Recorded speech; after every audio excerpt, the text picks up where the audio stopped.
Amém. Essa é a alegria que nós temos como igreja, de podermos abençoar uns aos outros. Graças a Deus. Pai, nós queremos agora, em nome de Jesus, apresentar diante do Senhor as nossas vidas, mais uma vez, e suplico, Pai, que os nossos corações estejam atentos agora àquilo que é a palavra do Senhor, aquilo que vai estar sendo compartilhado, para que, em nome de Jesus, nós estejamos prontos para receber, Pai, tudo aquilo que o Senhor quer ministrar às nossas vidas nesse momento. Que a unção e a graça do Senhor, ó Deus, seja sobre nós, nós te pedimos, no nome de Jesus.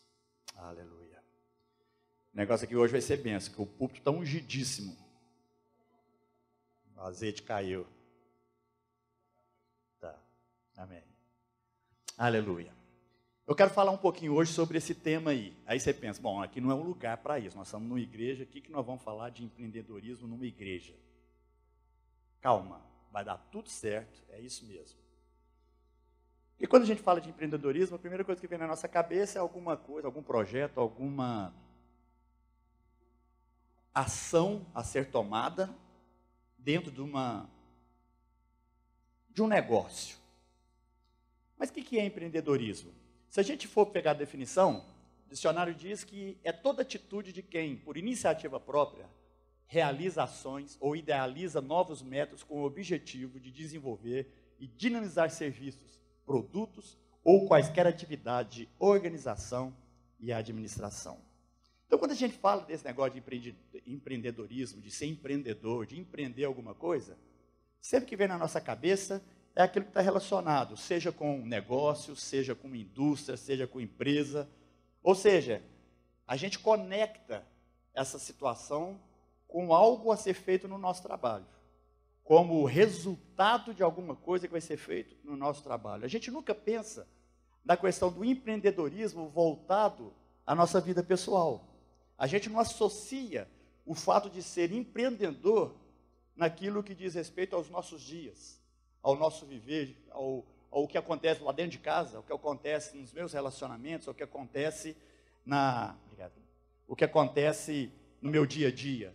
Mas a gente sempre conecta com isso, a gente acha que ser empreendedor é saber tocar um negócio, é ter sucesso no desenvolvimento desse negócio, é ter condição de ser reconhecido como alguém que pegou um negócio que estava falido e conseguiu mudar completamente aquele negócio e passar a ter sucesso. Então a gente sempre tenta associar isso com o nosso trabalho.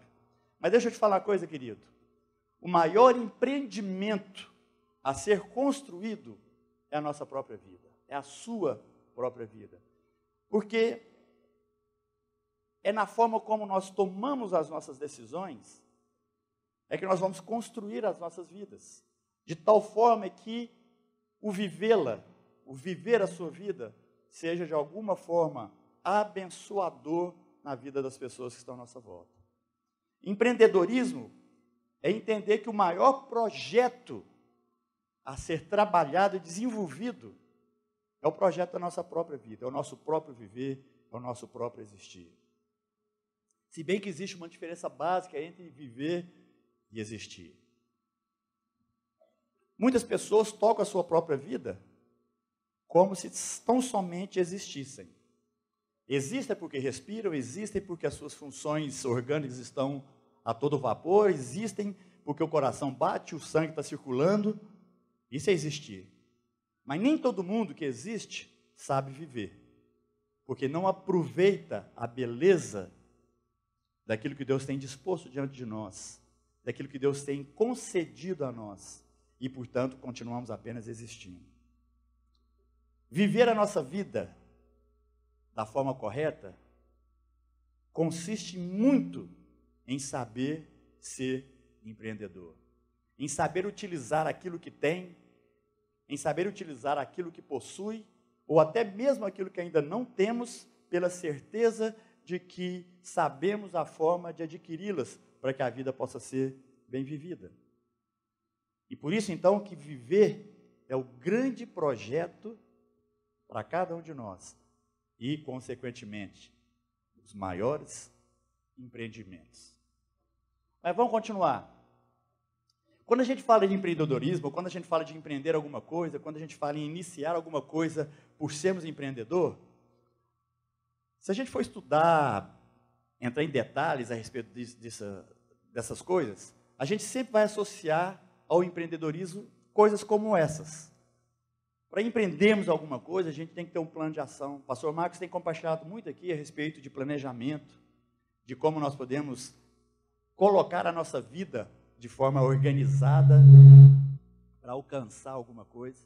Então, seja planejamento, seja plano de ação, seja organização, são ingredientes para que o empreendimento seja iniciado e, consequentemente, seja levado ao cumprimento do objetivo que se estabelece. Se isso diz respeito à nossa vida, a pergunta que temos que fazer a nós é como nós queremos chegar a alcançar aos objetivos propostos, aos planos e sonhos que uma vez Deus concedeu aos nossos corações, como que nós vamos alcançá-lo? Às vezes nós vivemos de uma forma tão desorganizada que é como se a gente vivesse apenas aquele dia e amanhã só Deus sabe o que vai acontecer. A Bíblia fala que quando a gente se projeta a construir alguma coisa, nós temos que nos assentar, temos que projetar, temos que fazer as contas, temos que saber quais os recursos que temos para saber se aquela torre, aquela construção ou o que vai ser feito, pode ser feito e como vai ser feito. Então, tudo isso faz parte do empreendedorismo e nas nossas vidas não é diferente. Na nossa vida não fica diferente essa questão, porque nós precisamos ser organizados, nós precisamos ter um plano de ação e precisamos planejar para que cada etapa daquilo que são as revelações de Deus na nossa vida possam ser alcançadas. Deus, quando nos chamou, Ele não quer simplesmente que a gente entre naquela linha de pensar que porque Deus é Deus, Ele vai fazer todas as coisas e eu não preciso fazer nada. Tem gente que parte para essa linha e fica totalmente inerte e a sua vida passa a ser uma vida completamente fora dos propósitos, porque ele não faz absolutamente nada, ele não cumpre a vocação ao qual foi chamado segundo o que Deus colocou na sua própria vida.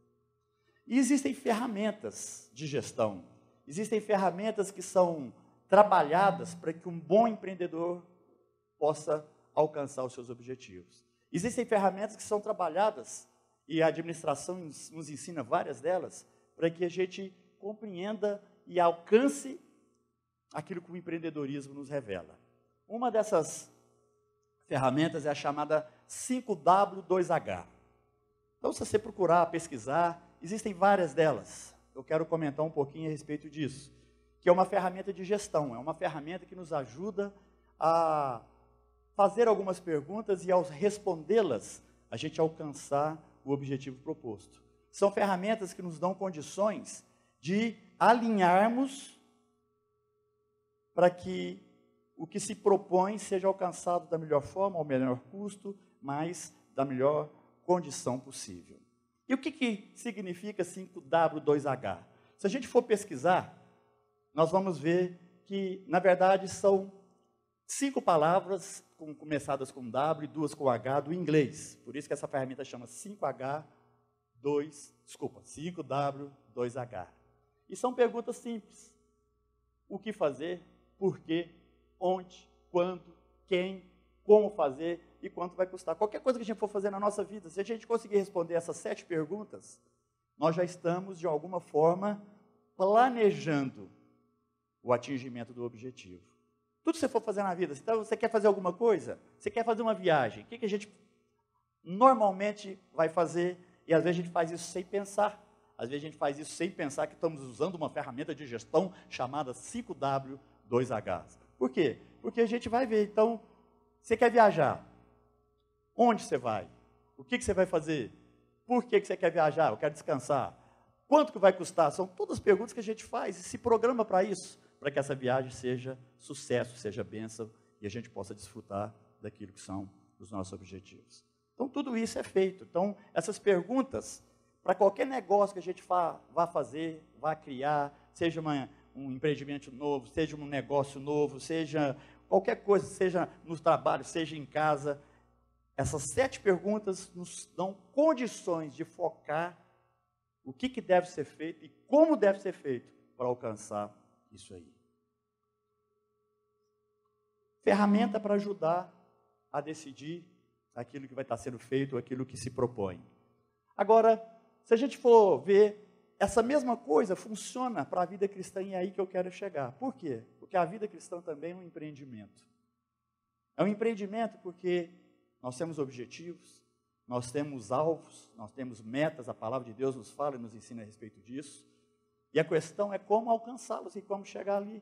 E eu quero, da mesma forma também, usar a ferramenta 5Ws e 2Hs para a gente poder saber como fazer na nossa vida cristã.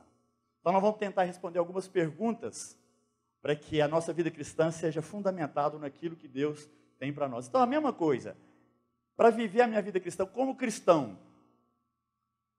para cumprir o propósito de Deus na minha vida, eu posso fazer essas perguntas. O que, por quê, onde, quando, quem, como e quanto que custa ser cristão. E eu quero trabalhar isso aí numa situação, numa condição, porque primeiramente para sermos cristãos é fundamental a pessoa de Cristo. Então muitas perguntas que às vezes fazemos, elas estão muito mais ligadas à resposta do que Deus tem para nós através da sua palavra, do que as respostas que nós mesmos queremos dar para nós, para apresentarmos diante de Deus. Então vamos entender isso um pouquinho. Primeira coisa, vamos começar com quem? Na vida cristã, quem é a pessoa central? Quem que é a pessoa mais importante da vida de qualquer cristão? Não tenha dúvida, amados, que é a pessoa de Cristo. E quando Hebreus fala, tendo os olhos fitos em Jesus, autor e consumador da nossa fé. Então, não tem vida cristã se o quem nessa pergunta não for referenciado a Jesus. Não tem vida cristã se nós não estivermos focados na pessoa dele, porque nele, para ele, por ele estão todas as coisas.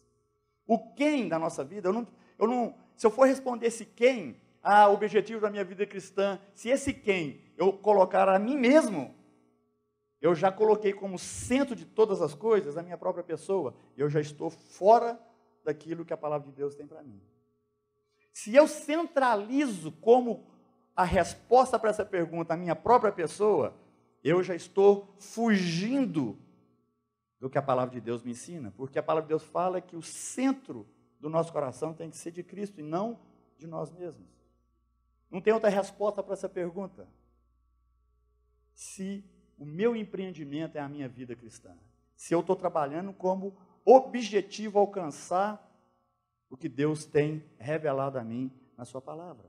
Então, Hebreus 12 deixa muito claro que Ele é o autor consumador da minha fé. Foi Ele que suportou a cruz, desprezou a vergonha, e pelo que fez diante de Deus, Ele garantiu que você e eu pudéssemos e podemos ter verdadeiramente uma vida cristã. Então, essa pergunta, o quem nesse empreendimento de viver com Deus, ele já está respondido. Não tenta colocar outra pessoa nessa resposta. Não tenta colocar você, ou alguém que você ama, ou alguém que você preza, ou alguém que você admira, alguém que...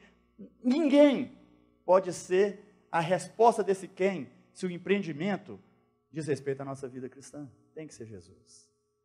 Então, o que nós temos aqui? Que essa resposta, ela vem da cruz. Ela vem de Deus. Essa resposta não vem de nenhum de nós, mas ela vem do Pai. Uma segunda pergunta. O quê? O que foi feito para que nós pudéssemos viver a nossa vida cristã? O profeta Isaías já responde, porque ele declara profeticamente, antes mesmo de Jesus ter nascido da Virgem Maria, ter crescido e ter exercido o seu ministério, o profeta Isaías lá atrás, centenas de anos atrás, ele declara, falando a respeito do próprio Cristo, Deus conosco, e ele fala que aquele que viria, aquele que seria crucificado, ele seria transpassado por causa das nossas transgressões, esmagado por causa das nossas iniquidades, e o castigo que nos trouxe paz estava sobre ele, e pelas suas feridas, todos nós seríamos curados. O que foi feito para que o nosso empreendimento de vida cristã pudesse ter sucesso? Foi feito por Deus. Graças a Ele, o que não dependia nem de você e nem de mim. Graças a Ele, O que foi feito não foi fruto da sua capacidade nem da minha, não foi fruto do que você poderia apresentar, nem o que eu poderia apresentar. Porque às vezes a gente acha que a gente é tão bom que a gente teria o que apresentar para Deus e Deus ia ficar extremamente emocionado com a nossa bondade. Querido, deixa eu te falar uma coisa. Por mais que você ache que você seja bom, você está longe de ser alguém que agrade plenamente o coração de Deus pelos seus feitos. Sabe qual que é a sua sorte e a minha sorte? Que quando Deus olha para nós, Ele nos vê através da lente do sacrifício de Cristo. E por isso todos os seus defeitos são supridos, são tampados pelo sacrifício de Jesus na cruz. Porque nós não temos o que apresentar para Deus. Por melhor que você acha que seja, por melhor que você acha que você foi criado, por mais bem educado que você tenha sido, sei lá, inventa o que você quiser, vai estar longe de ser o que agrada o coração do Pai. Sabe por quê? Porque o seu coração, quanto o meu, eles são enganosos. Os nossos corações, por mais que a gente tente expressar um aspecto de bondade, um aspecto de santidade, nós sabemos lá dentro, no fundo, o que o nosso coração é capaz. Eu fico vendo, eu gosto de assistir filmes, mas você já reparou, dependendo do filme que você assiste, o filme te envolve tanto quando você vê, você está torcendo para o bandido? Quem já viu isso? Ou só eu que sou doido? Às vezes o filme tem uma trama tão legal, que você começa a achar que você torce para o bandido não ser pego, porque o cara é o artista. O filme é em torno daquilo que o cara faz, então, de repente, ele faz coisa errada, e você pensa, não, ainda bem que ninguém pegou ele. Quando você vê, você está torcendo para o homem mau. Sabe por quê? Esse é o nosso coração. Nosso coração, no fundo, ele coabita com as coisas que não prestam. Ele torce para as coisas que não valem. Ele apoia aquilo que não é legal. Porque essa é a nossa realidade humana. Graças a Deus, que o que foi feito para que a nossa vida cristã pudesse alcançar a glória eterna, foi feita por Deus e não por nós. Então, o que nós temos ali é o quê? O que é uma resposta que também veio da cruz, não veio de nós. Terceira pergunta, por quê? O versículo mais conhecido da palavra de Deus, João 3,16 diz, que Deus amou o mundo de tal maneira que deu seu Filho unigênito para que todo aquele que nele crê não pereça, mas tenha a vida eterna. Sabe qual que é a resposta do porquê, queridos? Porque Deus te amou, independente do que você ia fazer, independente do que você ia oferecer para Ele, independente daquilo que seria você mesmo. A nossa vida cristã depende total e plenamente desse porquê de Deus, porque foi pelo amor dele que todas as coisas se deram e nós tivemos condições de estarmos aqui declarando a nossa crença, o nosso crer, o nosso confiar no Deus Todo-Poderoso. O porquê está nele, não está em nós. Então, quando alguém perguntar assim, por que você é crente? Porque tem gente que já pergunta assim para arrebentar, né? Por que você vai na igreja? Você olha, eu vou na igreja porque eu tenho um Deus que me amou de tal maneira que permitiu que o Filho dele passasse pelo que ele passou por amor à minha vida. A resposta do porquê está em Deus, não está em nós. A resposta dessa pergunta, ela não pode ser estabelecida em nós, porque o substrato de apoio, se fôssemos nós, já teria ruído, e todos nós já teríamos caído, já teríamos sido destruídos, a verdade é essa. Porque, na verdade, a resposta dessa pergunta também está na cruz. Quem, o que, por quê, essas respostas estão naquilo que Deus fez. A quarta pergunta que poderíamos fazer, quando? Colossenses diz que por meio dele foi reconciliado com ele todas as coisas, tantas que estão na terra quanto as que estão nos céus, estabelecendo a paz pelo seu sangue derramado na cruz. Sabe quando que a vida cristã foi fundamentada para que nós pudéssemos vivê-la? Lá na cruz. Quando o sangue de Jesus foi derramado ali, Então, o quando se estabeleceu, não foi porque eu falei assim, olha, a partir de hoje eu escolhi viver Deus. Então, o quando para mim é hoje. Não é verdade. Primeiro que a palavra de Deus deixa muito claro é que não somos nem nós que escolhemos a Deus, mas nós que percebemos quando Ele nos chama pelo seu maravilhoso amor. Então, até no quando, nós dependemos do Pai. Não é porque você resolveu, e desde tanto de janeiro de 1900 e não sei quanto, que eu escolhi viver com Deus. Não, querido. Deus te alcançou pelo seu amor. O quando dele começou lá em Jesus. Então, essa resposta também depende da cruz. 4 perguntas e todas elas, as respostas estão fundamentadas na cruz. Vamos para a quinta. Como? Como que se dá a vida cristã? Filipenses, o apóstolo Paulo declara que Jesus foi encontrado em forma humana, humilhou-se a si mesmo e foi obediente até a morte e morte de cruz. Sabe como que se deu a vida cristã? Quando Cristo Jesus, o Senhor, se dispôs a ser obediente, ou seja, desde a eternidade. Mas essa obediência foi estabelecida também na cruz, quando ele teve a opção de falar assim, quer saber de uma coisa? Estou fora. Quando Jesus ali, prestes ali a cumprir tudo que foi feito, ele declara, Pai, se possível, afasta de mim esse cálice. No meio da agonia, da dor, Jesus expressa dessa forma, mas ao mesmo tempo ele completa, mas contudo seja feita a tua vontade. Ali, naquele momento, Jesus poderia ter pulado fora da cruz, mas ele optou pela obediência. E por isso, o como uma vida cristã deve ser vivida está fundamentada na obediência de Cristo, na obediência a Cristo. Portanto, o como também, da mesma forma, está ligado à cruz. Outra pergunta. How much? Quanto custou? Não foi por meio de sangue de bodes e novilhos, mas foi pelo seu próprio sangue que Jesus entrou no lugar santíssimo de uma vez por todas e obteve eterna redenção. Sabe quanto custou, querido? Custou o sangue de Cristo na cruz. Para que você pudesse viver a sua vida cristã, isso custou o sangue derramado de Jesus. Não é o que você pode oferecer, não é o que você pode pagar, não é o que você pode mostrar, porque o preço, o quanto custa essa pergunta, se passasse por algum de nós, ela ficaria eternamente sem resposta, porque nós nunca conseguiríamos pagar o preço para que pudéssemos ter uma vida cristã, se não fosse feito isso por Cristo. Nenhum de nós poderia ou conseguiria pagar esse preço, pela nossa conduta, pela nossa forma de viver, pela nossa bondade, pela nossa santidade ou qualquer coisa parecida. Essa pergunta, quanto custou? Foi um preço que ninguém poderia pagar, e por isso Jesus se fez homem.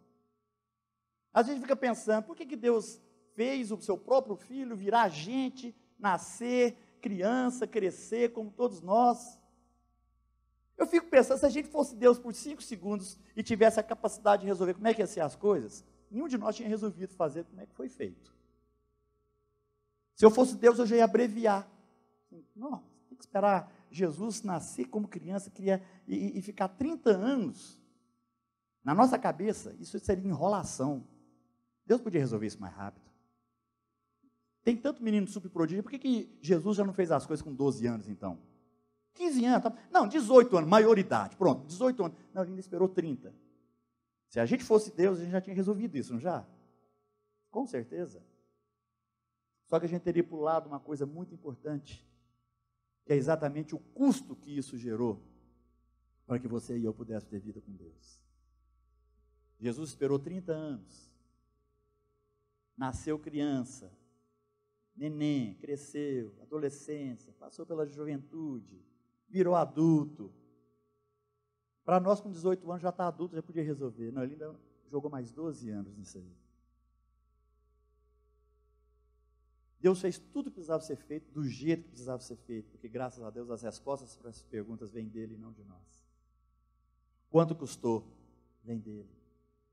O sangue de Jesus derramado na cruz foi o preço que ninguém poderia pagar. Quando o homem pecou, quando o homem fez a opção de querer levar as coisas pela sua própria forma, do seu próprio jeito, e afastou da presença de Deus, quando ele tinha todos os frutos do mundo para comer e para saborear, e ele resolveu provar o único fruto que não podia, que Deus já tinha estabelecido que não poderia ser comido. Eu já compartilhei aqui, a gente fala do Jardim do Éden, a gente acha que o Jardim do Éden é um fundo de quintal com algumas árvores plantadas. Não, o Jardim do Éden era do tamanho de uma nação. O Jardim do Éden estava entre os rios Tigre e Eufrates, que hoje é a nação do Iraque. Enorme. A árvore com força para você comer de qualquer uma delas.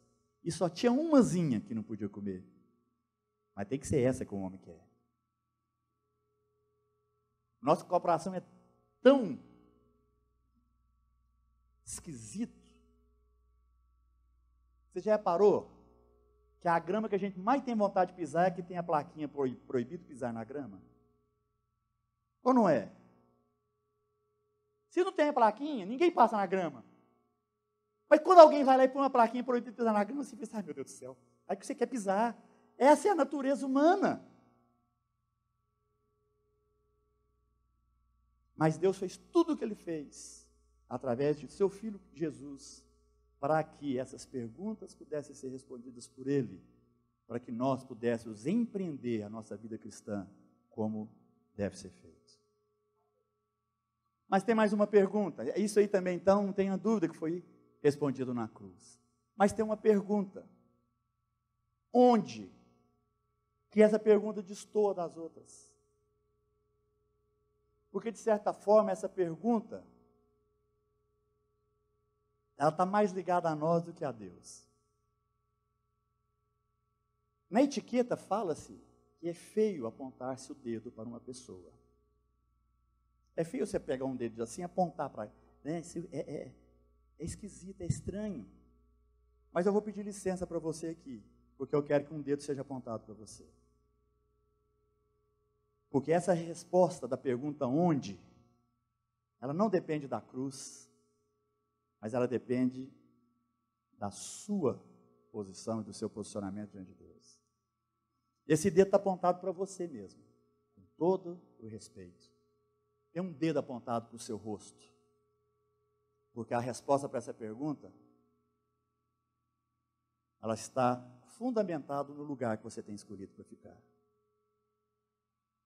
A pergunta onde, ela tem uma importância muito grande na palavra de Deus. Porque é ela que nos balança, ela que nos sacode, ela que nos, sabe assim, nos tira daquela mesmice e nos faz pensar em alguma coisa que nós mesmos escolhemos. O onde, para a minha vida cristã ter sucesso, para a minha vida cristã alcançar os objetivos propostos na revelação que Deus tem para mim nessa palavra. Quem tem que dar resposta a essa palavra, a essa pergunta, onde? Sou eu mesmo.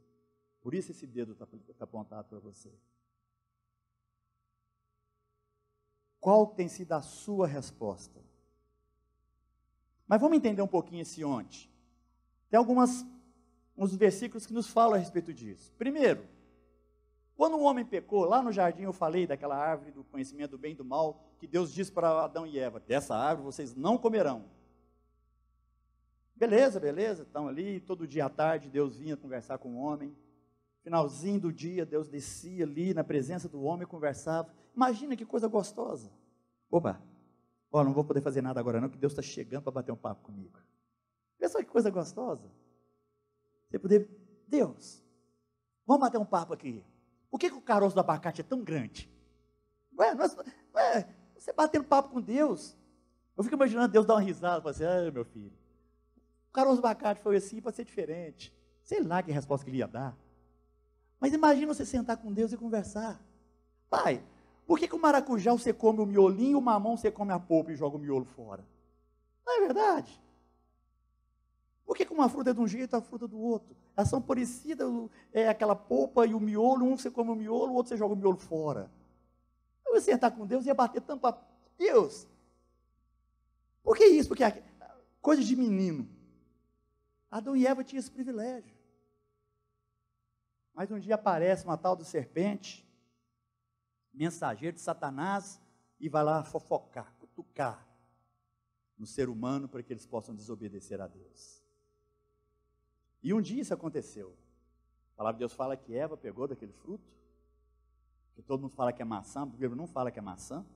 Você pode comer a sua maçã tranquilo, sem peso de consciência, sem condenação, porque o fruto não tem nome da árvore lá, qual que era o nome dessa fruta, era um fruto. Eva come, e a palavra de Deus fala que ela passou para Adão, que estava com ela, e Adão, em vez de falar assim, Eva, não faz isso não, você está desobedecendo a Deus, mandou a boca também. Os dois pecaram. Assim que eles comeram do fruto, a palavra revela que eles notaram que estavam nus. Homem e mulher. Um olha para o outro o tempo todo. Mas naquele momento eles olharam para o outro e falaram assim, estão pelados. E já corre para tentar se tampar de alguma forma, alguma ação que os cobrisse, porque lá na verdade já era uma revelação do peso do seu pecado. E aí naquele dia que eles pecaram, naquele dia que eles comeram daquela árvore, Deus vem. Deus chega no final da tarde como sempre fazia. E quando Deus chega, onde eles costumavam bater papo, Adão e Eva não estavam lá. Estavam escondidos porque tinham vergonha. Estavam escondidos porque sabiam que tinham feito a coisa errada. E Deus chega. E interessante que Deus chega. Ele não fala assim, por que vocês comeram? O que vocês fizeram? Como foi isso? Quanto tempo vocês ficaram comendo essa fruta? Quanto custou para vocês meter a boca nesse fruto? Não, nenhuma dessas perguntas Deus fez. Deus fez uma pergunta. Onde vocês estão? Onde vocês estão? Porque Deus sabia que eles estavam escondidos. Ou você acha que Deus não sabia onde que eles estavam? Eles podiam esconder aonde quer que fosse, que Deus saberia onde que eles estavam. Mas Deus fez questão de perguntar, onde vocês estão? Porque essa pergunta trouxe um peso ao coração do homem de se posicionar. Essa pergunta trouxe um peso ao coração humano de posicionamento de vida. Porque foi exatamente depois de um pecado, Deus chega e pergunta, onde vocês estão? Presta atenção, querido. Tudo que você faz na sua vida, tudo que você faz, as falcatruas, as maracutaias, os rolos, as mentiras, as fofocas, as coisas horrendas, tudo que você faz de errado, Deus vem para você e te pergunta, beleza, meu filho, onde que você está agora? Onde você está? Porque Deus está te dando a oportunidade de se posicionar no lugar certo. Por isso que ele pergunta onde. Quando Deus usa esse termo, essa pergunta onde, Ele nos pergunta para nos dar o privilégio de retornarmos ao nosso lugar devido. Por isso onde é importante. Existe um outro momento também que Deus faz essa pergunta. Quando Jó passa por tudo que passou, e você conhece a história de Jó. Se a gente lê a palavra, se a gente lê o livro de Jó, provavelmente a gente não vai encontrar ninguém que tenha sofrido como Jó sofreu. Tudo deu errado para aquele cara, impressionante. Tudo deu errado para ele. Não só as coisas à sua volta, mas ele passou a sofrer no próprio corpo as dores de enfermidades que ele pegou. A Bíblia fala que ele raspava as suas feridas com um caco de telha. Nós nunca passamos por isso. E aí vem os amigos de Jó e começa a falar um punhado de bobagem para Jó. Onde você pecou, Jó? O que você fez de errado, Jó? Porque tem gente que associa sofrimento com pecado. Deixa eu te falar uma coisa, desculpa a sinceridade com o que eu vou falar, mas cuida da sua vida e para de pensar na vida dos outros. Porque tem gente que olha nos outros e pensa o seguinte, esse aí deve estar fazendo coisa errada para chuchu, porque olha o tanto que ele está sofrendo. Para de bobeira. Olha para a sua própria vida, pensa no seu sofrimento, se for o caso, e deixa o outro. Porque sofrimento não é sinal de pecado. Logicamente, que as escolhas que nós fazemos nos faz passar por sofrimentos, com toda certeza. Mas a gente acusar alguém que está sofrendo demais, porque está passando por sofrimentos, porque está cheio de pecado, isso não é o nosso papel. E isso aconteceu com Jó. De repente os amigos de Jó chegaram para ele e falaram o seguinte, Jó, confessa logo o que você fez de errado, que a coisa está feia para você. Negócio, deve ter pecado demais da conta. Jó, você está escondendo coisa com força, né? E os amigos começaram com essa teoria. Até o ponto de Jó receber a visita de Deus, e os dois começaram a conversar, e Jó começou a fazer perguntas para Deus. Aí Deus, para poupar a vida de Jó, para Jó não falar bobeira, para Jó não sair falando coisa que não precisava, Deus corta Jó e fala assim, Jó, então só me responde uma coisa, onde você estava quando eu criei a terra? Onde você estava, Jó, quando eu fiz todas as coisas? Responda-me se você sabe, já que você é o cara. Então me responde, onde você estava? Veja que Deus usa o onde para nos colocar no nosso devido lugar. Deus usa o onde para nos colocar no lugar certo. Para a gente sair da nossa altivez, para a gente sair da nossa presunção, para a gente sair, sabe, desse lugar que a gente acha que a gente sabe demais, que faz isso, faz aquilo. Aí Deus chega e fala o seguinte, meu filho, então me responde onde? Se o céu vai ser tão ruim sem você, então me responde onde você estava quando todas as coisas foram feitas. E a palavra de Deus vai nos trazendo esse onde, para que a gente possa meditar e compreender. Porque a nossa vida, como empreendimento, só vai ser alcançado, queridos, quando nós respondemos para nós mesmos essa pergunta do onde. Tem outro onde, que a palavra de Deus pergunta, onde estiver o seu tesouro, aí também estará o seu coração. Então, veja como Deus trabalha a questão do local, do lugar. Como é que está o seu empreendimento de vida cristã? Isso aqui mostra claramente se as coisas vão bem ou não. Porque ele simplesmente declara, olha, aonde estiver o seu tesouro, ali também estará o seu coração. Qual que é o seu maior tesouro hoje? De acordo com a resposta dessa pergunta, você vai saber aonde você está. Porque tem gente que o seu maior tesouro são os frutos do seu trabalho, o que você conseguiu, o que você alcançou, o que você realizou. Tem gente que o seu tesouro é a família, são os filhos, são os amigos. E quantas coisas a gente pode ilustrar aqui como sendo o nosso tesouro. Agora, se ali tiver o seu coração, meu filho, o seu empreendimento de vida cristã está longe de ser alcançado, porque o seu onde não está sendo respondido da forma correta. Outro onde, lá na carta de Tiago diz que onde há inveja, ambição, egoísta, ali há confusão e toda espécie de males. Onde você tem colocado a sua vida? Onde você tem colocado o seu coração? Você percebe a força dessa palavra onde? Você percebe que na resposta desse onde, que é uma resposta nossa, não mais de Deus, é que nós vamos visualizar como é que está sendo o empreendimento, o grande empreendimento da nossa vida cristã.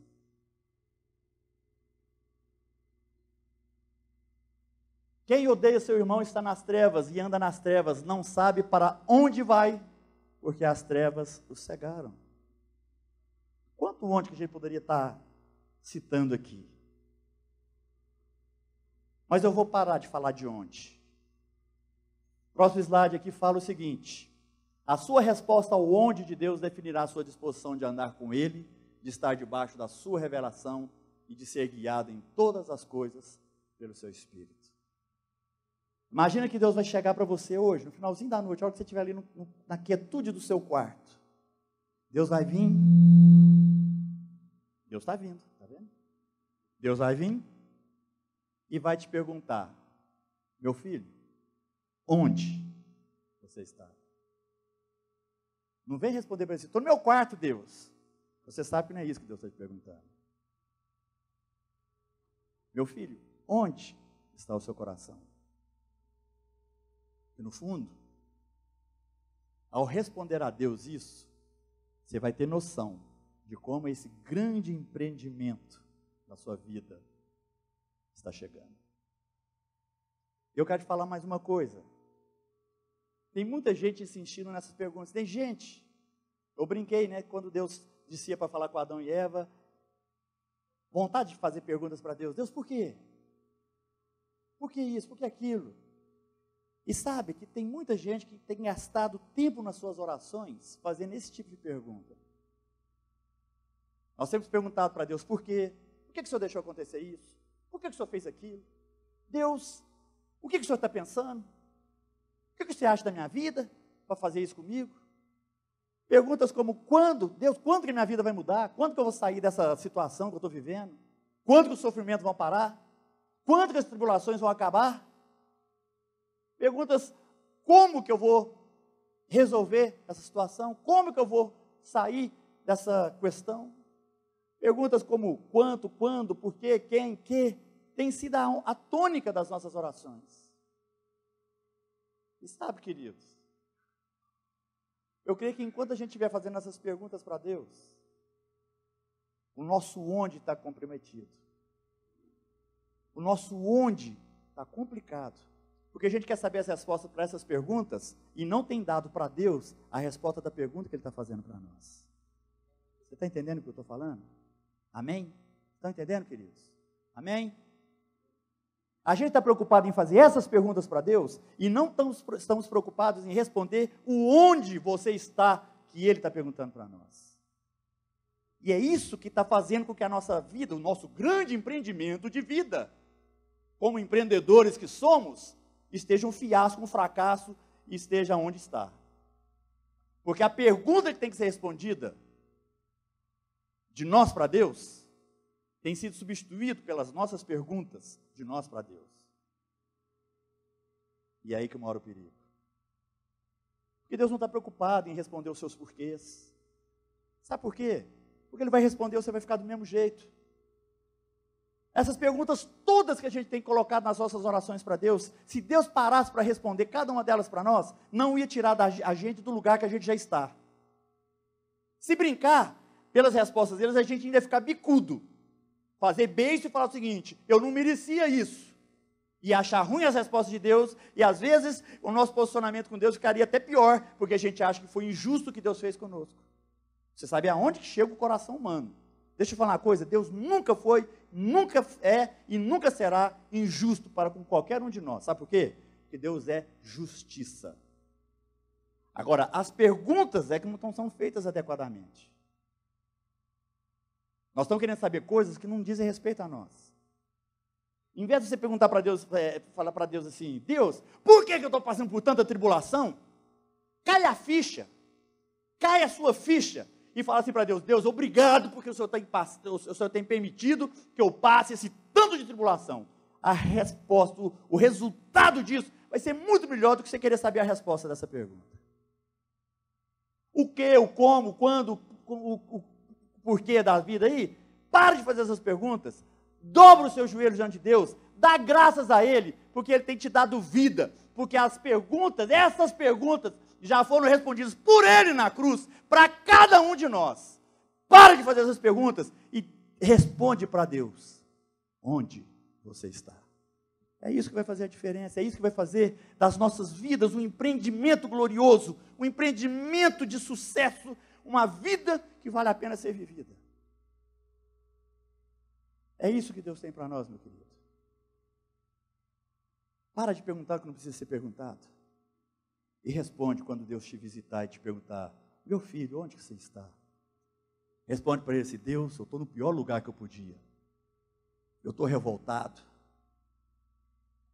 eu estou chateado, eu estou entristecido. Fala isso para Deus. Eu estou num lugar que eu não estou me aguentando. Aí sabe o que Deus vai fazer com você? Beleza, meu filho, agora então, você sabe onde você está, porque não é esse o lugar que eu preparei para você. Vem comigo, eu vou te colocar num lugar melhor. Amém? Lembre-se que Deus já respondeu todas essas perguntas através de Jesus. A pergunta que nós precisamos fazer, ou melhor ainda, a pergunta que nós precisamos responder para Deus, é onde nós estamos, onde está o nosso coração, que é isso que vai definir, de uma vez por todas, o sucesso da minha vida, o sucesso da sua vida cristã. Amém? Então eu quero que você saia daqui pensando o que você vai responder para Deus. Deus, onde que eu estou?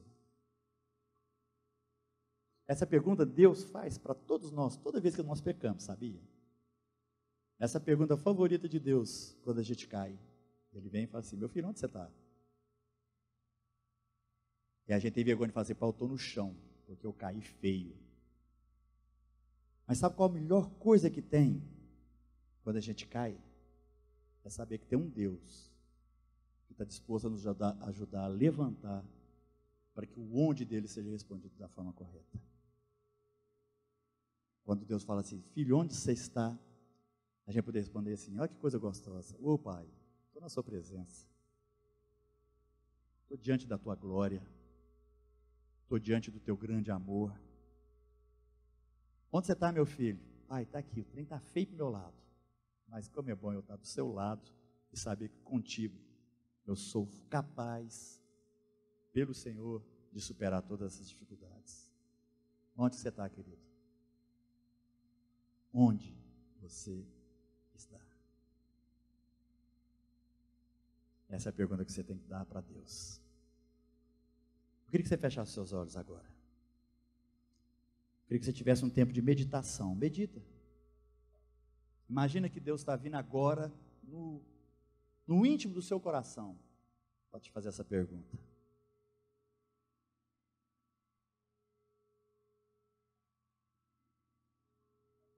Imagina que agora é o finalzinho da tarde, e como Deus fazia com Adão e Eva, Deus agora vai fazer com você. Ele está chegando para te perguntar, filho, depois de tudo isso que você ouviu, depois de tudo isso que esse cara falou aí, onde você está? Onde você está? Eu queria orar com você, sabe, querido? Porque eu sei que muitos de nós se entristeceria para responder essa pergunta agora. Talvez a vergonha, talvez outros motivos podem te impedir de estar no lugar que Deus queria que você estivesse. Mas hoje, juntos aqui, nós estamos num lugar onde Deus quer manifestar diante de ti o seu poder, a sua graça e o seu amor. E eu queria, sabe, de coração, poder dar um sorriso para cada um de vocês e receber de vocês um sorriso de saber que nós estamos no lugar que Deus quer que estejamos. Isso é bom. Isso faz tão bem para a gente. E eu queria orar com você, querido. Quando Deus falou, Adão, Eva, onde vocês estão? Eles estavam escondidos. A gente tem escondido muito atrás da nossa timidez. Nós temos escondido atrás do nosso medo. Nós temos escondido atrás do que as pessoas pensam. Nós temos escondido atrás de tantas coisas. Mas Deus chega para nos perguntar onde estamos, para que a gente saia do nosso lugar de vergonha, do nosso esconderijo maldito, porque na verdade toda vez que nos escondemos de Deus, nós trazemos para nós mesmos maldição. Eu queria te convidar, se você quer dar uma resposta para Deus a respeito do onde dele, e tem tido dificuldade para isso, sem constrangimento, querido. Porque nós vamos sair do nosso esconderijo maldito, em nome de Jesus, para nos posicionarmos diante do Pai. Eu queria que você saísse do seu lugar e viesse aqui à frente. Eu quero orar com você. Eu quero declarar que o onde na sua vida é algo definido pelo Pai. Eu quero declarar sobre a sua vida que onde você tem ficado não é adequado, porque Deus tem um onde melhor para você. Se você quer orar comigo a respeito disso, saia do seu lugar, vem aqui à frente. Eu quero te abençoar em nome de Jesus. Eu quero declarar que o onde de Deus para a sua vida vai ser mudado, vai ser diferente, vai ser transformado. Eu quero declarar que o onde de Deus para você é um lugar da manifestação da sua presença, do seu poder e da sua graça. Em nome de Jesus. Você pode continuar sentado no seu lugar, querido, se você está convicto. Benção. Mas se você está sentado porque isso continua sendo um lugar de esconderijo para você, isso já não é mais bênção. Isso é preocupação. É preferível que você saia do seu lugar e venha aqui para receber o onde de Deus, do que ficar sentado como se nada tivesse acontecido e você sabe que as coisas não estão bem. Venha sem peso, para que a gente possa orar juntos em nome de Jesus. Aleluia. Obrigado, que o Senhor é bom.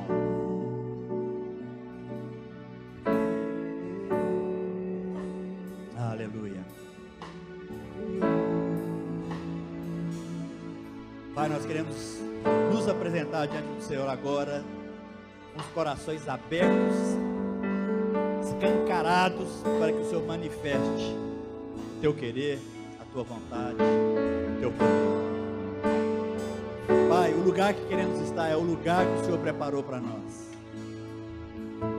Nós não queremos nos contentar mais, ó Pai, com qualquer lugar.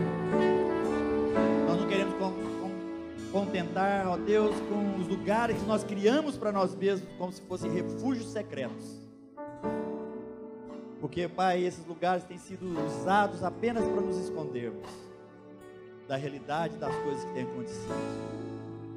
Mas nós queremos, ó Pai, apresentar os nossos corações diante do Senhor, para que o Senhor revele, mostre a Tua vontade, para que quando o Senhor dizer onde você está, nós possamos dizer, Pai, diante da Tua presença, para que a Tua misericórdia se renove, para que a Tua graça se estabeleça, para que o Teu amor nos mova, nos impulsione, porque esse é o lugar,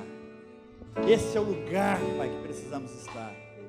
Eu quero apresentar agora, Pai, a vida de cada um desses queridos.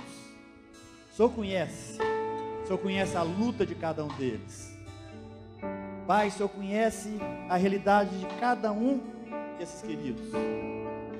E eu quero, Pai, declarar a Tua unção e graça sobre a vida deles, para que eles saibam o lugar que o Senhor os quer. Para que cada um deles, ó Deus, possa responder diante da Tua presença. Eis-me aqui, Senhor.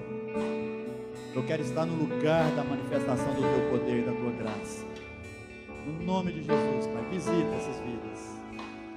Visita essas vidas, ó Pai, eu te peço, no nome de Jesus. Para que sejam tocados agora pelo Teu poder, pelo Teu amor. Para que haja manifestação, ó Pai, da Tua bondade. Para que nós não estejamos mais escondidos, ó Deus, daquilo que o nosso próprio pecado tem gerado, mas que possamos, ó Deus, estar convictos de que é a unção do Teu Espírito Santo que nos impulsiona, de que o lugar que estamos, ó Deus, é o lugar que agrada o coração do Senhor. No nome de Jesus, ó Pai, queremos declarar a nossa dependência do Senhor. No nome de Cristo Jesus. Que o Senhor possa visitar cada um desses queridos. De uma forma, Pai, a manifestar o lugar que o Senhor quer que cada um de nós estejamos. Ensina, Senhor. Ministra, opera a Tua bondade, a Tua graça, o Teu querer. Em nome de Jesus. Porque o lugar que queremos estar, ó Deus, Da tua presença. Seja assim, Pai, sobre a vida de cada um de nós. E que o teu nome seja glorificado nas nossas vidas. Que o Senhor nos ensine cada vez mais, ó Pai. E que a resposta dessa pergunta possa ser sempre algo da meditação do nosso coração. Para que não pequemos contra Ti, mas estejamos sempre prontos a glorificarmos, exaltarmos e obedecermos Teu maravilhoso amor. No nome de Jesus, que assim te pedimos, Pai. Amém e amém. Amém, queridos. Que o lugar que Deus vai nos encontrar seja um lugar que glorifique o Seu nome, que glorifique o santo e poderoso nome de Jesus. Amém? Deus te abençoe. Que todos nós possamos compreender o chamado de Deus para o lugar que nós precisamos estar. Nós cantamos um cântico aqui hoje que fala do lugar de Deus.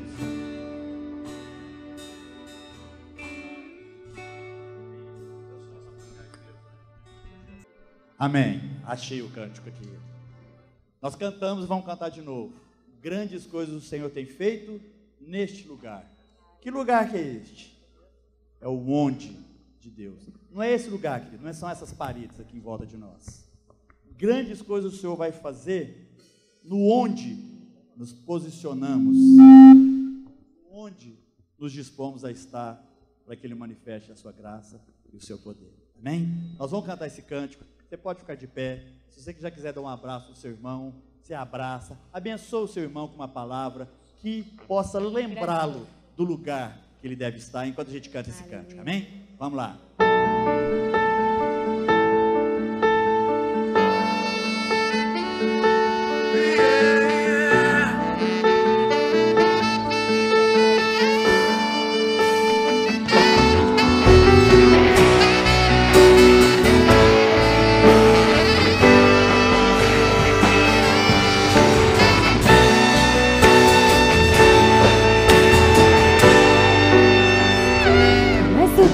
Dessa terra, Tu és o rei deste povo, és o Senhor da nação. Tu és a luz deste mundo, esperança para os perdidos. Tu és a paz dos cansados. Tu és Ninguém é como o nosso Deus. Ninguém é como o nosso Deus. O nosso Deus. Grandes coisas estão por vir. Grandes coisas vão acontecer neste lugar.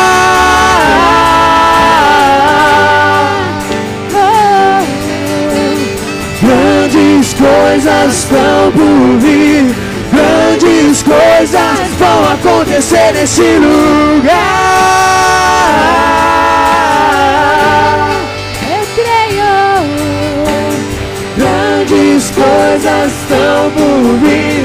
Grandes coisas vão acontecer nesse lugar.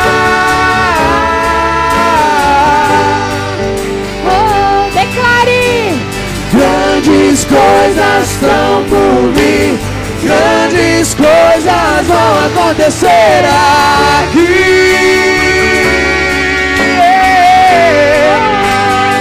Grandes coisas. Eu sei que vão.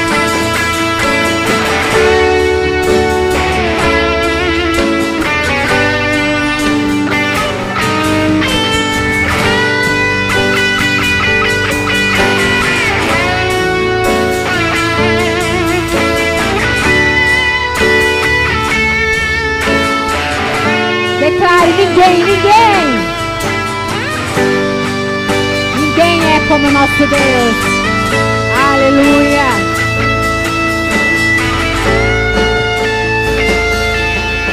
Ninguém é como o nosso Deus. Ninguém é como o nosso Deus. Aleluia! Ninguém é como o nosso Deus. Ninguém é como o nosso Deus. O nosso Deus. Grandes coisas estão por vir. Grandes coisas vão acontecer nesse lugar. Eu sei que vão. Grandes coisas estão por vir. Grandes coisas vão acontecer nesse lugar.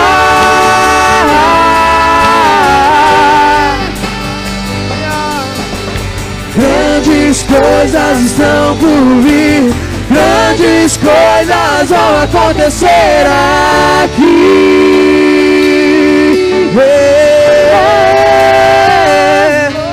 Aqui.